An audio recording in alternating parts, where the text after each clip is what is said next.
എന്തോന്ന് phone നോക്കിയിരിക്കുന്ന? Phone നോക്കിയിരുന്ന തലവേദന കൂടും. ഫോൺ മാറ്റി വെക്കളിയാ.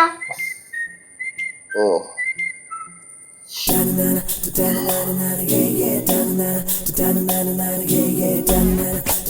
എന്തോന്നു ഇത് കണ്ടിട്ടില്ലേ? പണ്ടൊക്കെ ആൾക്കാർ ഇത് വെക്കണ കണ്ടിട്ടുണ്ടോ? ഓ ഇത് പനി വരുമ്പോ അമ്മൂമ്മ എപ്പോഴും ഇങ്ങനെ വെക്കും. തലവേദന കുറയും, പക്ഷെ പനി കുറയത്തില്ല. ഓക്കെ അല്ലേ അളിയാ? ഓക്കേ.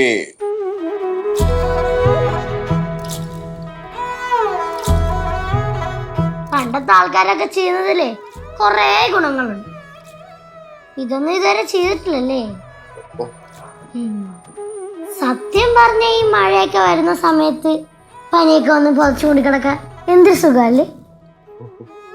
ശരിക്കും പറഞ്ഞു കഴിഞ്ഞാലേ സ്കൂളൊക്കെ ഉണ്ടായിരുന്ന സമയത്തെ പനിയൊക്കെ വരുമ്പോ ഇങ്ങനെ പൊതച്ചു കിടക്കും. എന്താ ഫീല്? സത്യം. പനിയൊക്കെ വരുന്ന സമയത്ത് നമുക്ക് വേറെ ഒന്നും കഴിക്കാൻ തോന്നത്തില്ല, പക്ഷെ റിസ്ക് കഴിക്കാൻ തോന്നും. അതെന്താ അങ്ങനെ? അതെന്തുകൊണ്ടാന്ന് എനിക്കറിയത്തില്ല. പക്ഷെ പറൂസേ, ഞാൻ ദുബായിലുണ്ടായിരുന്ന സമയത്ത് എനിക്ക് പനി വരുമ്പോഴൊക്കെ ഉണ്ടല്ലോ, നല്ല കപ്പയും മീൻകറിയും കഴിക്കാൻ തോന്നുമായിരുന്നു.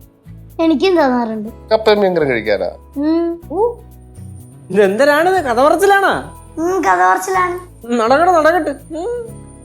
അളിയാ, ചിലവർക്ക് ജലദോഷം വരുമ്പോ മഴ നനഞ്ഞു കഴിഞ്ഞാൽ പോവെന്ന് പറയുന്നുണ്ട്. അത് സത്യമാണോ? അങ്ങനെ പുറത്തോട്ടിറങ്ങി കഴിഞ്ഞാലേ നല്ല അടി കിട്ടും. അതുപോലെ അളിയാ, ചിലവർക്കൊക്കെ പനി വരുമ്പോ തണുത്ത ജ്യൂസൊക്കെ കുടിക്കും, അപ്പൊ പനി മാറും. അത് സത്യമാണോ അളിയാ? അങ്ങനെ ചിലർക്ക് പനി മാറുമെന്ന് ഞാൻ പറഞ്ഞു കേട്ടിട്ടുണ്ട്. എന്റെ കാര്യത്തിൽ അത് നടക്കാറില്ല. അതുപോലെ പാറൂസേ, പണ്ട് എനിക്ക് ഇതുപോലെ പനി വന്നപ്പോഴേ എന്റെ അച്ഛൻ എന്നെ ഒരു ഹോസ്പിറ്റലിൽ കൊണ്ട് അഡ്മിറ്റ് ആക്കി. ദുബായിലാണോ? ദുബായിലല്ല, ഇവിടെ നാട്ടില്. ഞാനന്ന് വാവയാ. ഹോസ്പിറ്റലിൽ അഡ്മിറ്റ് ആക്കിയിട്ട് അച്ഛൻ അവിടുത്തെ ക്യാൻറ്റീനിൽ പോയിട്ട് നല്ല അപ്പവും നല്ല മഞ്ഞ കളറുള്ള കിഴങ്ങറിയും കൊണ്ടുവന്നു. എന്റെ പാറു, അതിന്റെ രുചി ഉണ്ടല്ലോ ഇപ്പോഴും എന്റെ നാവിലുണ്ട്. ഇതുവരെ പിന്നീട് എനിക്ക് അതുപോലത്തെ ഒരു അപ്പവും കിഴങ്ങറിയും കഴിക്കാൻ പറ്റിയിട്ടില്ല. ഉണങ്ങിയാ? പെട്ടെന്ന് ഉണങ്ങിയല്ലേ? ആ.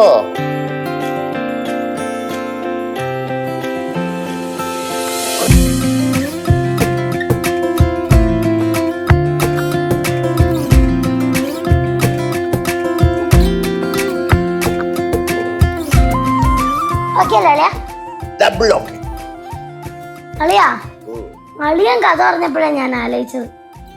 എനിക്കൊരു കഥ കിട്ടി. എന്താ പറസിന്റെ കഥ? അളിയാ, പണ്ട് ഞാനും അപ്പൂപ്പനും കൂടെ എന്തോ കൃഷി ആവശ്യത്തിന് വെളിയിലോട്ട് പോയി. പണ്ടെന്ന് പറയുമ്പോ 10-20 വർഷം മുമ്പായിരിക്കും. ഒന്ന് പോളിയാ, 2 വർഷത്തിന് മുമ്പേ. അതാണ് പാറസ് ഇത്ര ഓർമ്മ. എന്നിട്ട് അപ്പൂപ്പനൊരു കുഞ്ഞു ചായക്കടയിൽ എന്നെ കയറ്റി.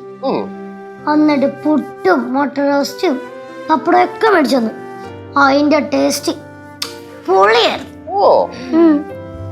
തള്ളി തള്ളി തള്ളി പാറു സിദ്ധുവിന്റെ പനി അങ്ങ് പമ്പ കടത്തുമെന്നാണ് തോന്നണത്. കേശവൻ അങ്ങോട്ട് പോയപ്പോഴേ മനസ്സിലായി അമ്മായിയും കൂട്ടിക്കൊണ്ട് വരാനായിരിക്കുമെന്ന്. പാറുവിന്റെ ബുദ്ധി വിമാനം തന്നെ. അതെ, വിമാനമല്ല, റോക്കറ്റാ. ഇപ്പൊ മാറ്റി വെച്ചല്ലേ ഉള്ളൂ, അതിനിടയ്ക്ക് തുടങ്ങും. ഈ പാറു പരിചരിച്ചേ സിദ്ധുവിന്റെ പനി കൂടിയോന്നാണ് എനിക്കിപ്പോ ഡൗട്ട്. രാത്രിയാവുമ്പോ കാണാം. ദൈവമേ, നിങ്ങൾ വിചാരിക്കും പോലെ അല്ല ഇവിടുത്തെ കാര്യങ്ങള്. ലച്ചേച്ചി ഇവിടെ ഇല്ല. രാത്രി കാണാൻ സിദ്ധാളിന്റെ പനി കൂടിയാലോ എന്തോ ചെയ്യും. ലച്ചേച്ചി അതിന്റെ പേരിൽ വഴക്കുണ്ടാക്കും, നമ്മൾ ശ്രദ്ധിച്ചില്ലെന്ന് പറയും.